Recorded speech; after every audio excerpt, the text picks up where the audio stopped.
Now, are you thinking of taking more risks with your painting? Or does painting really scare you?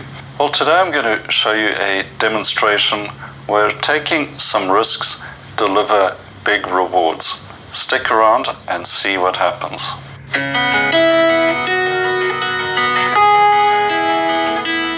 Okay, now in this painting I'm taking a reference that is nice, but it's not very exciting.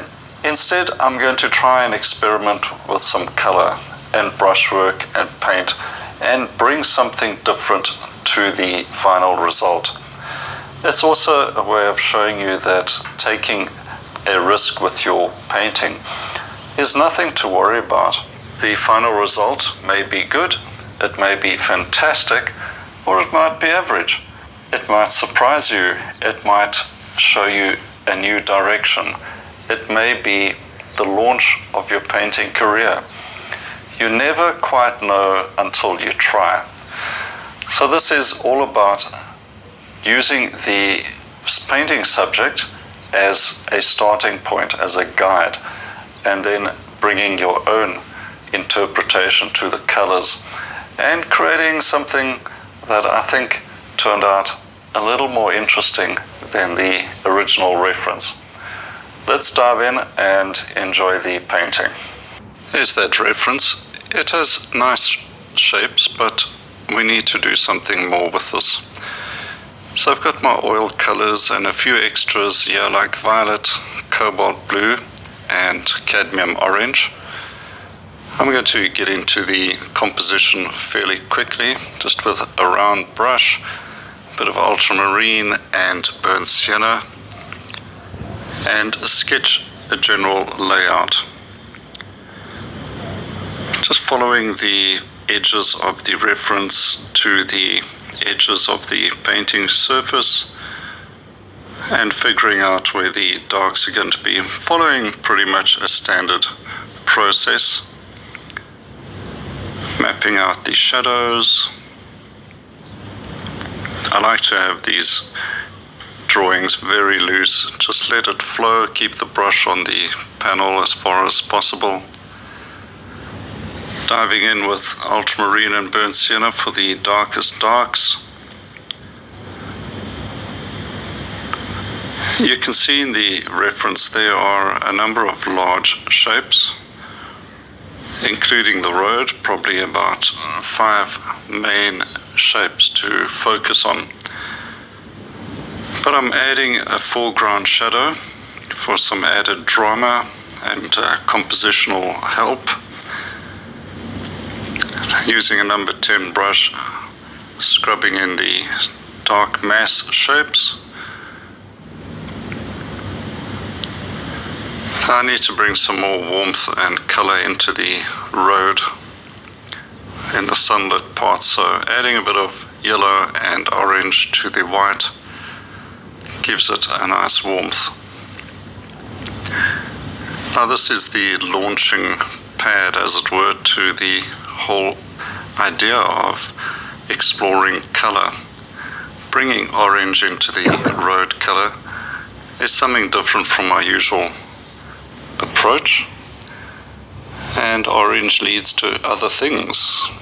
Maybe the compromise. A tonal painting, okay, if we look at it black and white, okay, so it does still work on a sort of tonal level. It goes quite dark here, but in particular is this, we start to see the use of blue in the shadows. Okay, now the fact is, if we were standing there, we have to assume it probably wasn't as blue as this. So this is a device being used by Renoir, and you'll notice that all his blacks, his shadows, are erring towards blue, and where he's got his light, he is using oranges. Okay, so we can see a few clues as to what we're going to be doing in this painting. Particularly look at these little dots of yellow. So we can see, although Renoir in his detailed areas, they're quite tight. We start to see something a bit like this sort of pointillist approach.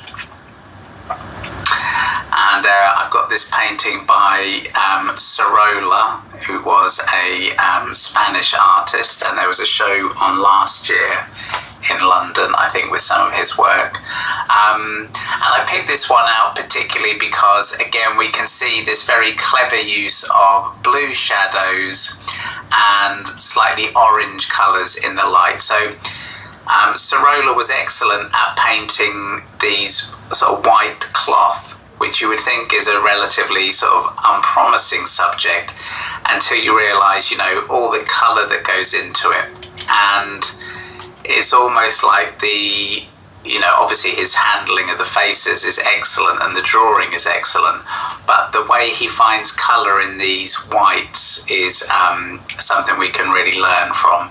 So down here we can see almost green coming in. So what's happening is where the light, where the white dress is being picked up in the light is going towards yellow-orange, and then in this shadow it's picking up the blue sky, and it gives this feeling of light and luminosity. If you took away some of that saturation, okay,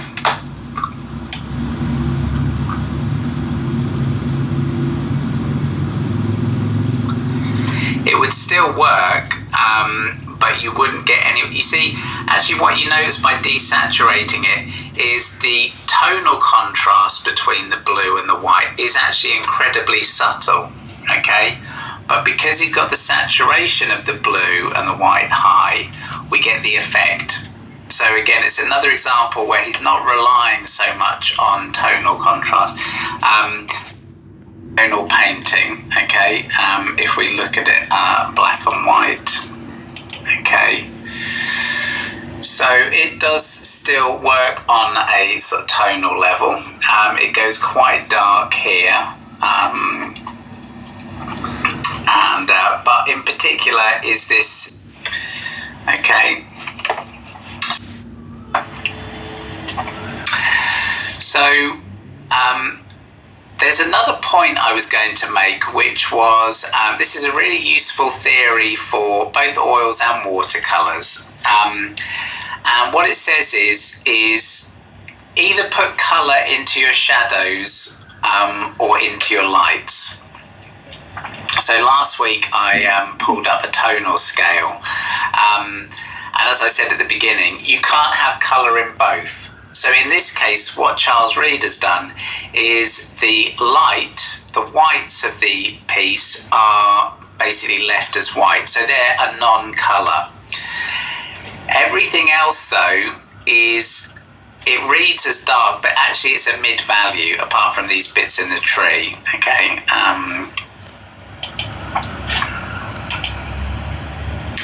So you can see tonally it works.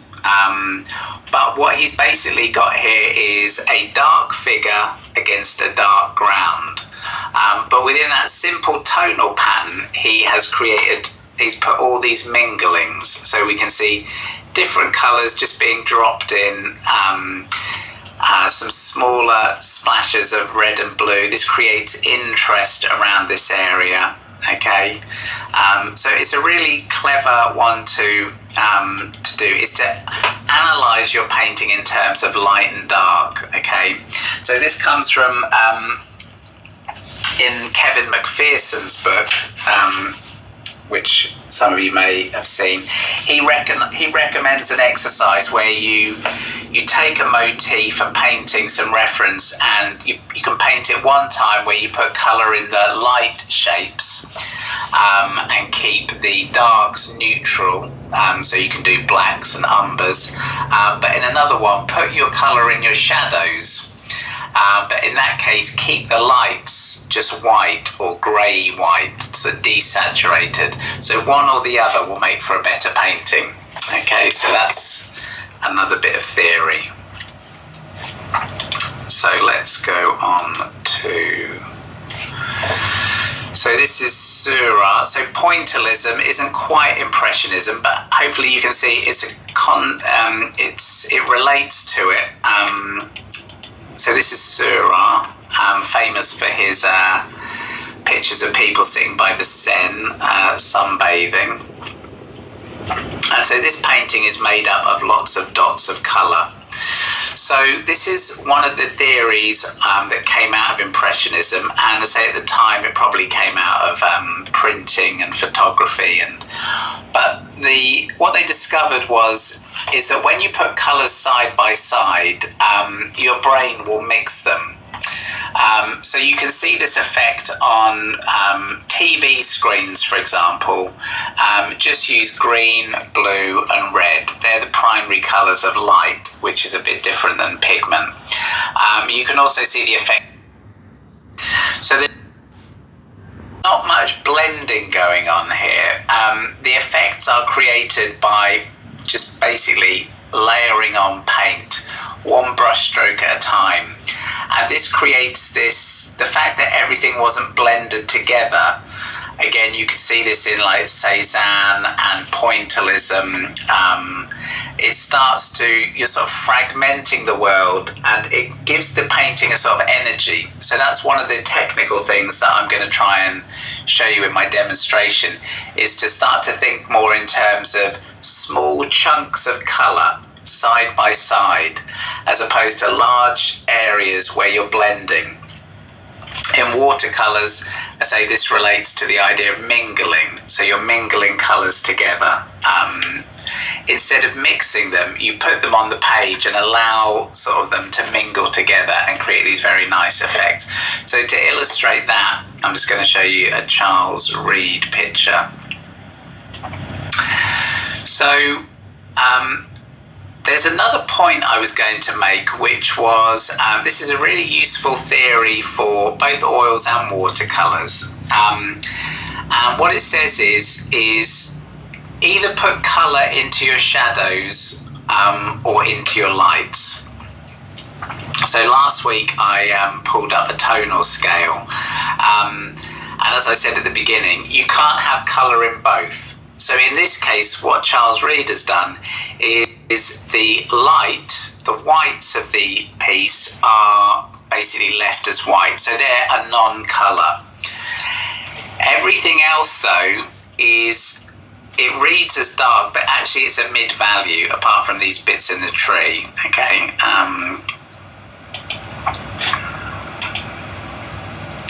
So you can see tonally it works. But what he's basically got here is a dark figure against a dark ground. But within that simple tonal pattern, he's put all these minglings. So we can see different colours just being dropped in, some smaller splashes of red and blue. This creates interest around this area.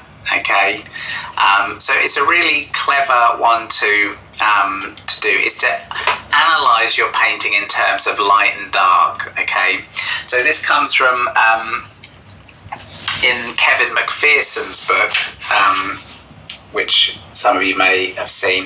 He recommends an exercise where you take a motif and painting some reference, and you can paint it one time where you put colour in the light shapes and keep the darks neutral, so you can do blacks and umbers, but in another one put your colour in your shadows, but in that case keep the lights just white or grey white, so desaturated. So one or the other will make for a better painting.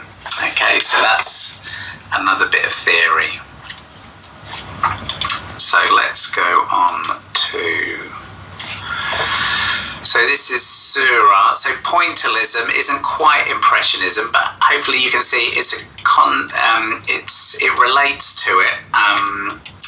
So this is Seurat, famous for his pictures of people sitting by the Seine, sunbathing. And so this painting is made up of lots of dots of colour. So this is one of the theories that came out of Impressionism, and I say at the time it probably came out of printing and photography. But what they discovered is that when you put colours side by side, your brain will mix them. So you can see this effect on TV screens, for example. Just use green, blue and red. They're the primary colours of light, which is a bit different than pigment. You can also see the effect in printing, a printing press. So if you look at a photograph in a magazine under a microscope, you will see it's broken down into lots of coloured dots. And what's happening out of those coloured dots is your eye is mixing the colour, okay? So it creates a different feel than just mixing paint, okay?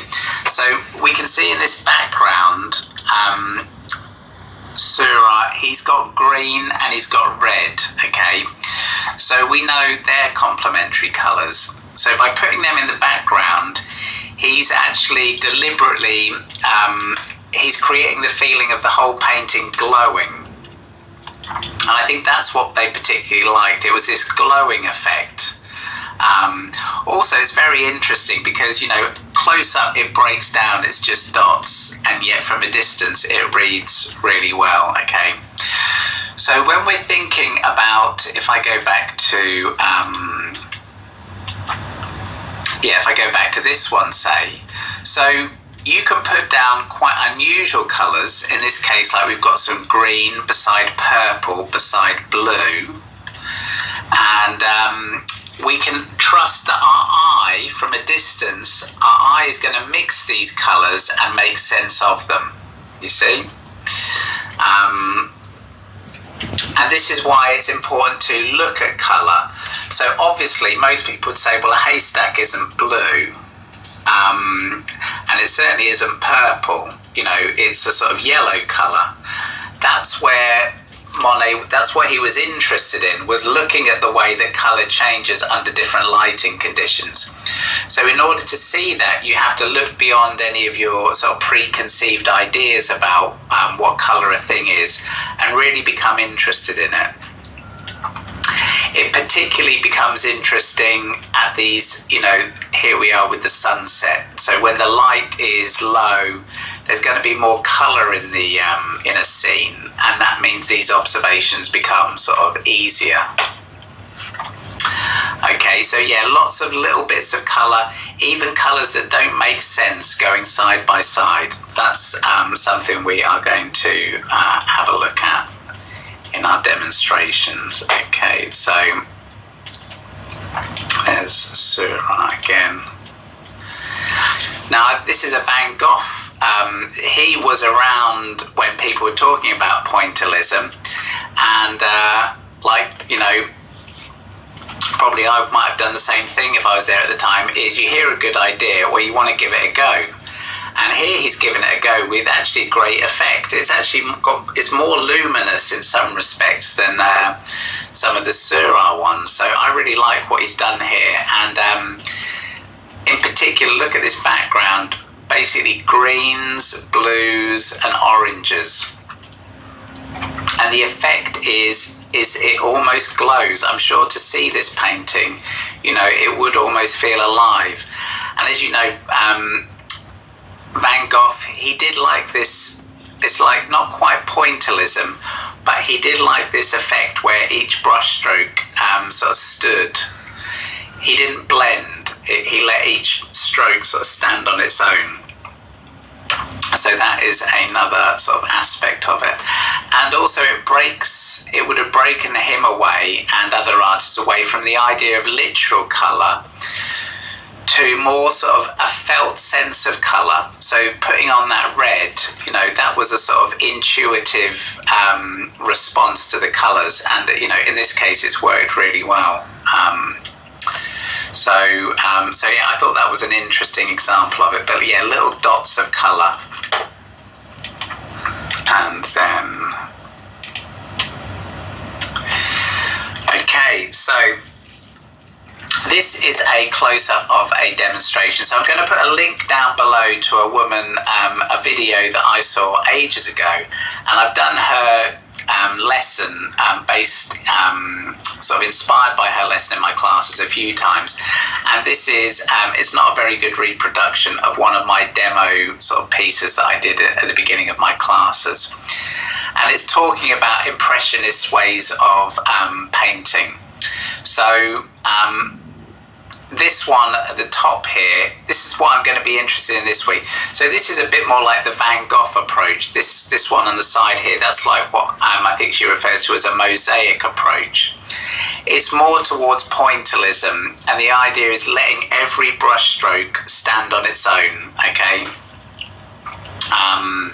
So that's one approach. This one, the first one, is called colour breaking. And the idea here is more apparent in the background, is you still let the tonal values, they stay as a constant, but within those tonal values you can break the colour. So you can go from blue to red to black. As long as the tonal value stays constant, you're still going to get the same effect, okay? So I say I'll put the link, you can watch that if you're interested, but as long as you've got the basic idea, is you stick to the tonal mass, and then you can play around with the colours. So I'll tell you what, I'm just going to do a quick demonstration for you of this idea.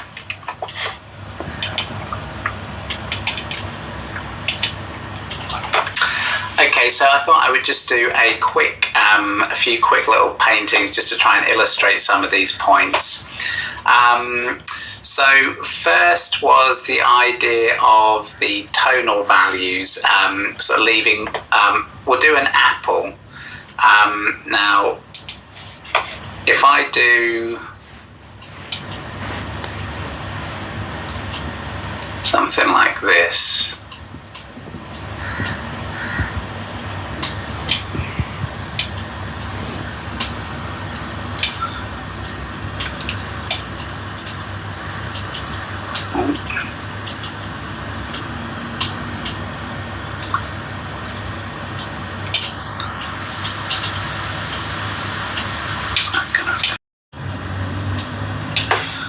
okay, so with the optical mixing I can put various colours in, just so maybe even, so that can all have, as long as that colour doesn't matter because it's all representing a dark tone, okay? But also the shadow colour can also have various, as long as it stays dark, it doesn't really matter, okay? But we're trying to create some luminosity, so having like complementaries like that might help as well, okay? So we can put all sorts in there. So as long as we say keep that tonal structure, we're going to have something that's going to sort of work. So I'll just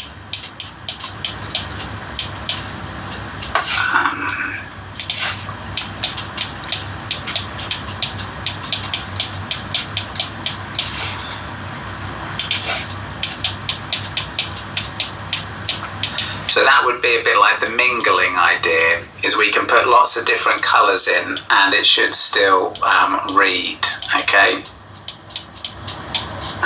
Let's create that little stalk. So that would be a, that's like an impressionist idea, but I say I've left the lights white. So an alternative approach is we can keep the shadows a non-colour. So we could still have it blue, but in this case it's going to be more of a desaturated blue. Okay, and that would be like that.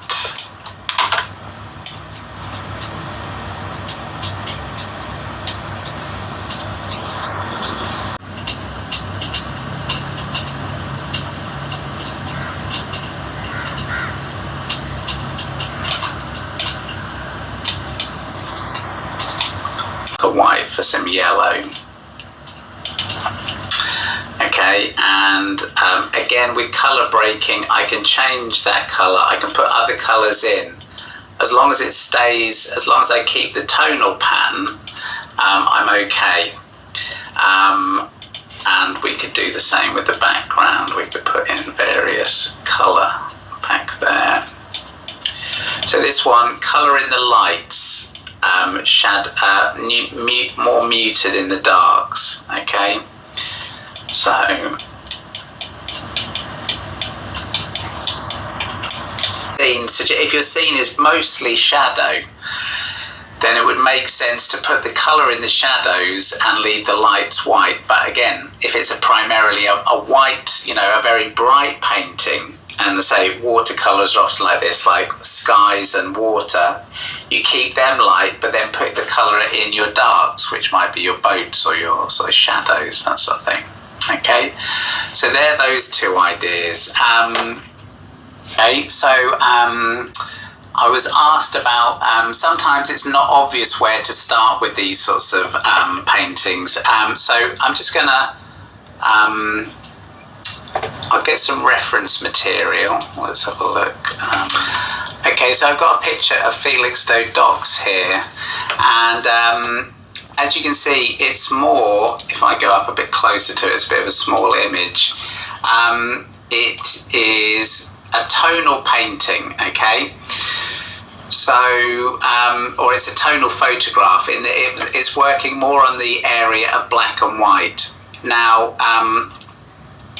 if I wanted to treat this in a more impressionist style, I'm just going to see what I can do to change it. So I might lighten the darks, okay? So that might be one thing, lighten the darks.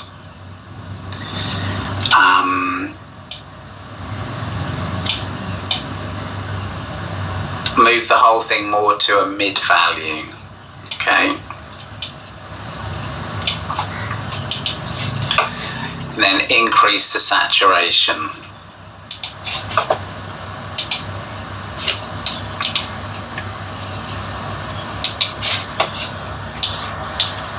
From a, where I might go if this was an impressionist painting. So in the, we've got this nice effect here, which I've told you before. This is where the light is bleeding past a wall or something like that, diffraction, and it creates that yellow glow. So that could be obviously exaggerated. But, I would be thinking of it in terms of, let's say, so maybe this one suggests purples, purpley colours in the shadows, okay? So maybe purples, this could all be purples and blues. So let's say we've got purples and blues. Again, this is just, so purples and blues represent the shadows. And then with these foreground bushes maybe going more towards a sort of, something a bit lighter or more warmer for the lights, okay?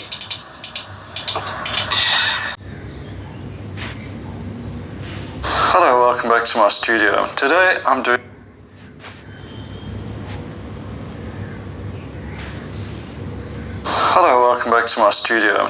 I'm doing an extended demonstration, and if you're joining me on the premiere of this video, you can leave your comments and questions in the comments bar on the side here, and I'm going to be responding to those and maybe giving some more information that might help you with your painting.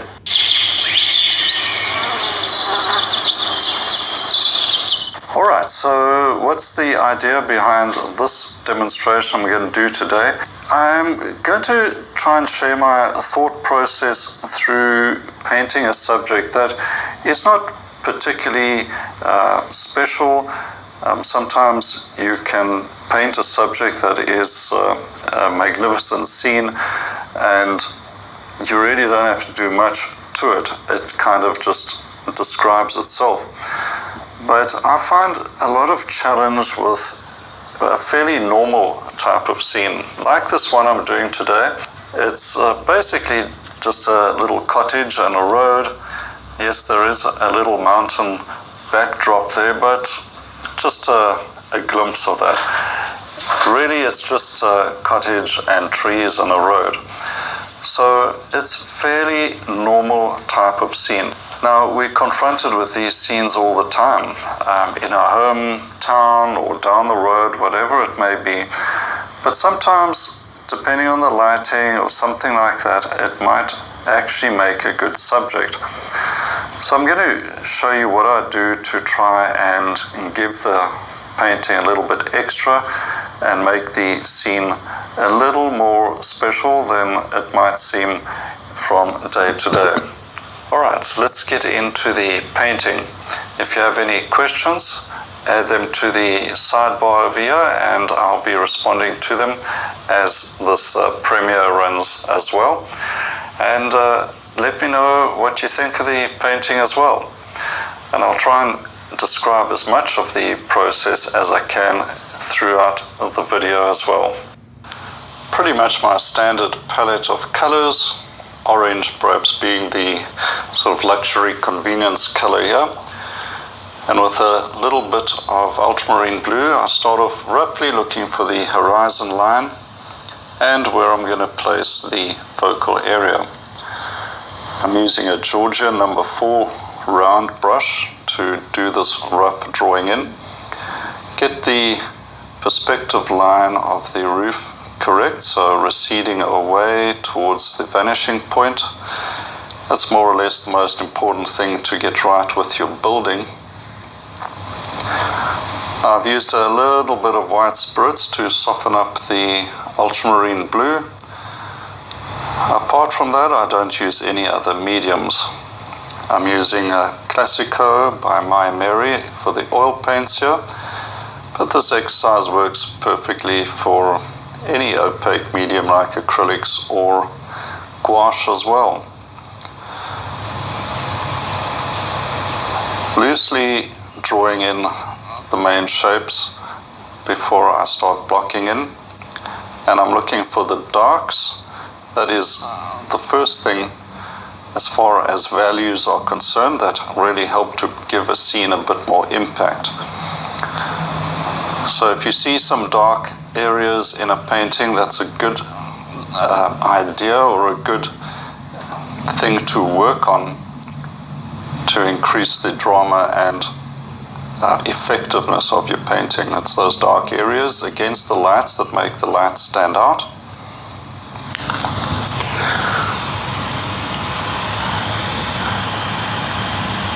Now the addition of a bit of orange just to start turning the color towards a subdued green. Now that's fine. At this stage you can do that. You don't have to do the entire block in with ultramarine blue, of course. But you notice I'm not putting any white paint in. And I try and do the block in stage without white paint for as far as possible. Sure, a little bit of white paint will come in for the sky colors and a few of the lights on the road, but even then I use very little white paint. Getting in a good thick rich color at the start is important. It sort of creates the pattern or the foundation that you build on throughout the painting. I think if you start off with too much white paint, you're always on the back foot, because then you're fighting the white paint and your colors are being desaturated, they're losing too much vibrancy. Here's a diagonal that I'm keeping in mind. I'm just making a little bit more of it. So why worry about that? Well, the diagonal is a very strong compositional line. It has a certain dynamic to it which creates a sense of movement and direction. So there's a diagonal in the mountain line at the top, there's a diagonal in the foreground, and then the building is going in the other direction, an opposing diagonal. So you almost have a subtle Z shape, which is a classic compositional element that leads the eye in and back and then in again, and keeps the viewer's eye moving around and interested in the painting composition. Throwing in a bit of alizarin and cerulean blue,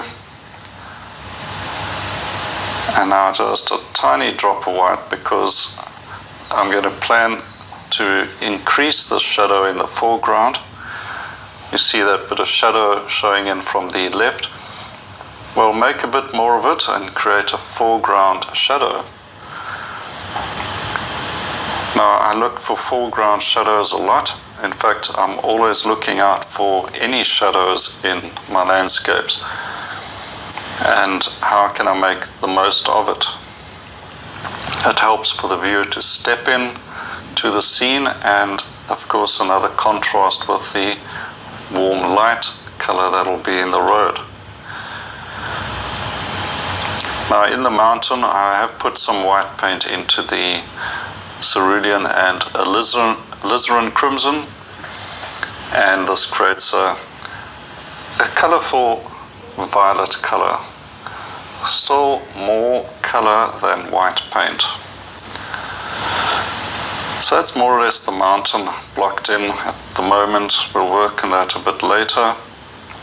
Now I've got that bit of sky. That's just cerulean and white with a little touch of lemon yellow to add warmth to it.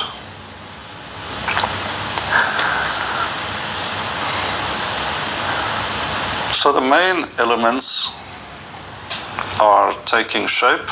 I'm going to define the mountain just a little bit, but not with too many strong edged shapes. The strong edges are for the focal area of the cottage and perhaps in the foreground between the shadow and light. But subtle temperature changes in the mountain. It's more or less all one value, sort of a middle value. Just brocking in the roof. The roof is sort of a warmish grey.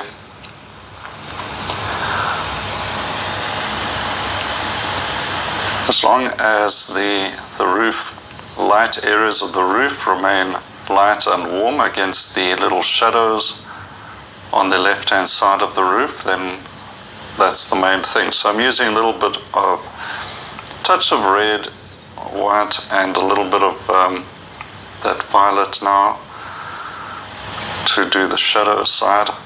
I'm kind of assuming this side of the building because you can't really see it behind the tree, but I'm showing some of it to give some structure to the object for us as the viewer.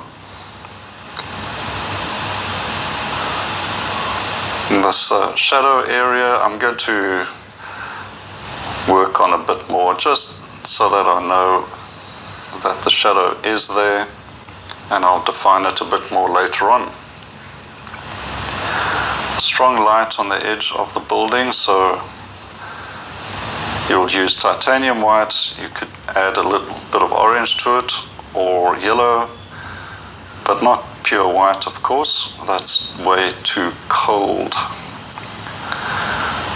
Remember, white paint is a cold color, and too much of it makes your colors, basically kills off the vibrancy and creates a chalky, cold looking painting. Now, lemon yellow is probably my most commonly used color for foliage, grass, trees. If I want a warmer color, I'll probably add a little bit of that cadmium orange. But for the most part, lemon yellow is the most effective color for grass and most trees.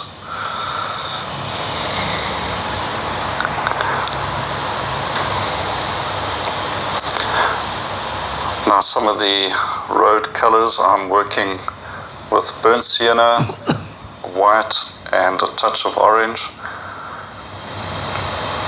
So for any dirt road, I'm usually using burnt sienna. If it's a very light road, I may use yellow ochre instead. But as you can see, these roads have a reddish look to it, so burnt sienna is perfect.